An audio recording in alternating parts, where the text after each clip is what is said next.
Otra historia, una historia extraordinaria que ocurrió en la Ciudad de México, que empezó con un drama, pero que fue finalmente una historia que tuvo un final feliz. Imagínese usted que es mamá y que tiene su bebé en brazos y se le cae por la zanja entre dos edificios. La señora seguramente estaba que no podía con su alma. Llegan los bomberos, hacen un rescate verdaderamente heroico, espectacular, y quiero presentar a los invitados y protagonistas de esta historia aquí en El Heraldo. Me da mucho gusto saludar a Eloísa Herrera Quijano.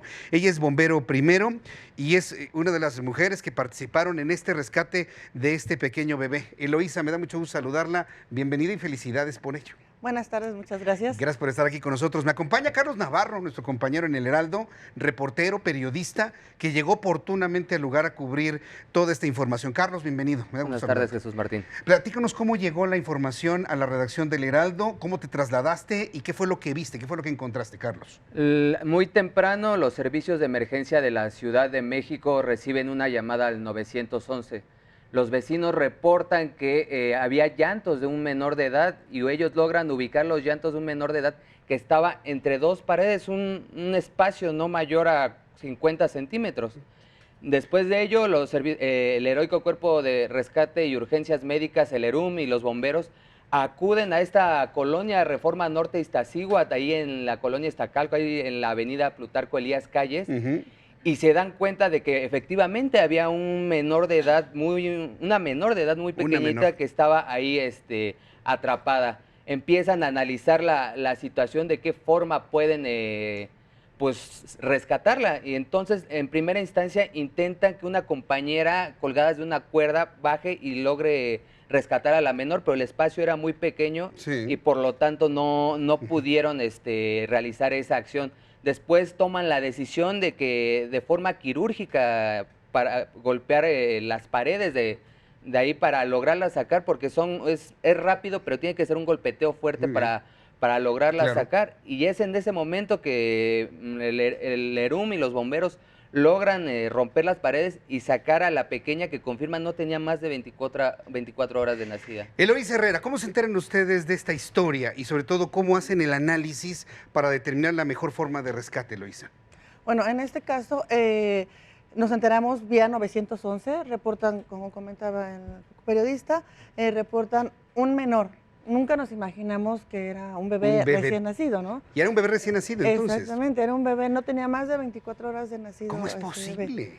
Entonces, cuando llegamos al lugar, llega la unidad de rescate, yo llego en la ambulancia de bomberos, los compañeros del área de rescate empiezan a evaluar efectivamente y no había nadie, era un espacio como entre 30 centímetros aproximadamente. Y es mucho, porque el reglamento de construcciones da posibilidad de 15 a 20 centímetros y acá eran 30 centímetros. Entonces, pudo caber el cuerpo de la bebé, pero no cabía un cuerpo más grande. Entonces, fue cuando efectivamente evaluaron el poder por alguna de las paredes ingresar. Un vecino dio la autorización, dijo, entren a mi domicilio y rompan la pared. Entonces, inician las cuestiones técnicas de cortar la pared, lo fueron haciendo por secciones, tabique por tabique, contratiempo, porque el llanto de la bebé se escuchaba muy disminuido, muy débil, pero de manera muy quirúrgica, muy técnica, muy meticulosa. ¿Por qué? Porque había el riesgo de que entre las dos paredes había escombros, había basura, había palos, alambres, demás, normalmente, ¿no? Entonces había el riesgo de que alguna de esas, algunos materiales pudieran golpear a la niña, o de que un golpe muy fuerte pudiera cortar o romper la pared en otra sección donde no debía. Entonces, trabajaron un periodo menor a 30 minutos, pero intensos. O sea, poquito a poquito, hasta que lograron visualizar primero un bracito de la bebé y después toda la bebé. ¿Usted concretamente tomó a la bebé entre los brazos o participó en quitar quirúrgicamente cada tabique de la pared? Mi tarea fue estar a la expectativa del estado de salud de la bebé. Fue uno de los rescatistas el primero en tomarlo y de ahí, junto con otro paramédico de ERUM, la subimos a la ambulancia y empezamos a evaluarla. ¿Respiraba bien en el momento que le detectaron que tenía vida? ¿Qué fueron los primeros signos que ustedes detectaron? ¿Cómo la vieron? La fortuna fue que no tenía ninguna herida grave, más que ligeras abrasiones, raspones, pero sí estaba hipotérmica, tenía una coloración muy pálida, su frecuencia cardíaca era muy baja, no había sido su cordón umbilical pinzado y no fue aspirada adecuadamente cuando nació. A ver, ¿qué hacía esa bebé ahí? ¿Se le cayó la mamá ¿La tiró por accidente o de manera pensada? ¿Qué información tienen ustedes sobre ello? No tuvimos información de la mamá porque nunca se presentó nadie a ¿Nunca reclamar. apareció la mamá? Ni un familiar a reclamar la bebé. De hecho, la bebé se trasladó sola al hospital, entre puros paramédicos. No hubo algún familiar que en ese momento la reclamara o dijera, soy el tío, el primo, el hermano, el papá, la mamá. Nadie. Carlos Navarro, ¿qué has podido investigar sobre la familia de esta bebé? ¿Por qué la mamá no llega a reclamarla ni ningún familiar? ¿Qué sabemos de ello en el Heraldo? Nos cuentan que están las investigaciones de la Fiscalía General de Justicia de la Ciudad de México y la mamá se dio a la fuga. Están analizando las cámaras del C5 para ver si se puede determinar en qué momento pues la mamá pudo escapar, porque no tienen mayor reporte de alguna petición o queja sobre la menor. La menor sigue en el hospital pediátrico de Iztacalco y no se sabe nada de la madre. O sea, podemos de alguna manera interpretar que fue intencional haberla arrojado a esta zanja. Podría ser una de las líneas de investigación, porque incluso la menor cayó a 3 metros, o sea, 3 metros de profundidad, y en una zanja muy pequeña fue arrojada la menor. Eloísa Herrera, ¿cuánto tiempo permaneció la bebé en ese lugar, en esas condiciones? Fueron cuestiones de horas porque los médicos nos reportaban que por la textura del cordón umbilical no pudo haber sido más tiempo, pero mínimo se pasó ahí la noche, porque los vecinos nos referían, es que desde anoche escuchábamos ruidos. Pensaron primero que era un gatito y después dijeron, no, toda una es noche un ahí. llanto. Y sí, siguiendo el llanto hasta que encontraron el llanto y fue que pidieron los cuerpos de emergencia para poder extraer a la pequeña. Entonces, Carlos, interpretamos que la mujer la arrojó, se dio a la fuga y hasta este momento no sabemos nada de quién va a reclamar a la bebé. ¿En qué estado de salud se encuentra en este momento? La bebé está bien. La secretaria de Salud, Oliva López, nos reportó ayer que la bebé está estable. Después de la forma que fue atendida, nada más tuvo pequeños raspones y la bebé está estable en el hospital pediátrico de Iztacalco. Qué historia periodística y qué historia humana la que tiene Eloísa. La verdad, yo quiero a través de estos micrófonos y por parte del Heraldo, pues felicitarla a usted, felicitar a todo el heroico cuerpo de bomberos. Creo que con acciones como esta se confirma el por qué le decimos heroico, porque son verdaderos héroes. ¿Qué sintió en el momento que tomó a la bebé y vio que todavía estaba con vida? ¿Qué sintió Eloísa? No, pues un gran respiro, porque por momentos se escuchaba el llanto, de repente no se escuchaba, luego sí. Entonces cuando logramos, sospechábamos que una varilla que estaba justamente por debajo de su brazo, pudo haberla lesionado gravemente, pero al poderla sacar y ya en la ambulancia descubrir la manta térmica y ver que estaba en perfecto estado físico, fue un gran alivio. Pero pues sí nos preocupaban mucho los signos vitales. O sea, su corazón bajaba, la frecuencia bajaba y seguía bajando. Por eso fue que se determinó al hospital que tuviera área de neonatología más cercano, que fue el pediátrico de Iztacalco.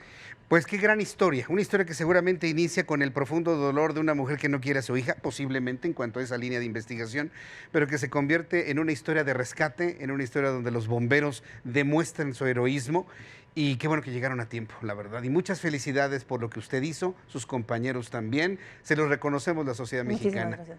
Muchas gracias a ustedes por estar y existir y ayudarnos a la sociedad mexicana. Jesús Muchas Martín, gracias. algo que destacar. Carlos Navarro. Eloísa fue quien amamantó a la bebé para que pudiera seguir.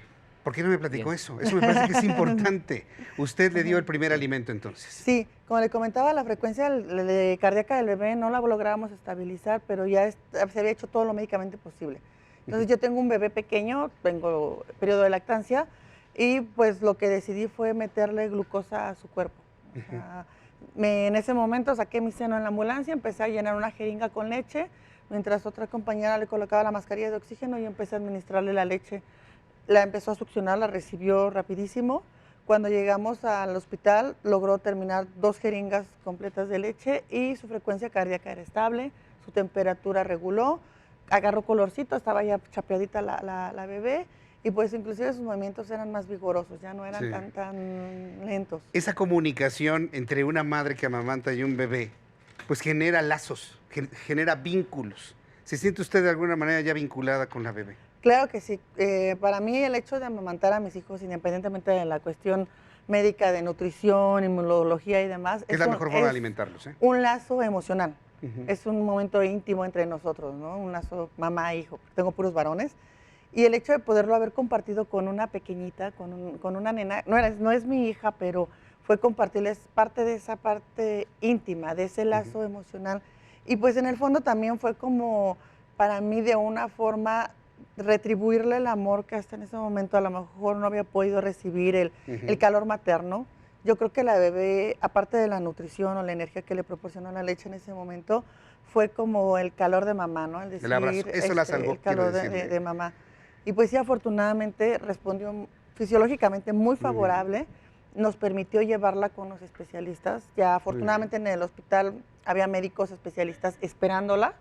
En cuanto entró, pues ya entró con los especialistas a estabilizarla. La va a volver a cargar, ¿verdad? La quiere volver a Espero, y abrazar. de verdad sí me gustaría que Muy bien. se me diera la oportunidad de que salga del hospital, visitarla o tener contacto con ella, pues para ya verla en un panorama, ¿no? Como se debe ver un bebé bonita, en su cunita, cargarla, ya en una situación muy diferente. No sabe, Eloísa, cómo le agradezco esta historia, sobre todo porque estamos en este momento, en el año, en el tiempo, en el mes de marzo, en un encono con las condiciones de violencia y de injusticia hacia las mujeres. Y usted nos ha traído una historia en la cual, bueno, se nota y se muestra la importancia del abrazo materno, la importancia de las mujeres en la vida de los niños, como el caso de la pequeña bebé. Por ello, doblemente felicitación y muchas gracias por esta historia. De verdad, gracias. Carlos Navarro, qué historia, mano. Espero que sigas escribiendo sobre ello. Nos mantenemos al pendiente de la investigación que obra en la Fiscalía General de Justicia. Claro que sí, vamos a estar pendientes a ver qué nos dice la Fiscalía. Bien, pues con esta historia, agradeciendo a nuestros invitados el día de hoy, Eloísa Herrera Quijano, bombero primero, y de Carlos Navarro, periodista del Heraldo. Vamos a ir a los mensajes, una historia para comentar este fin de semana y después tenemos información internacional.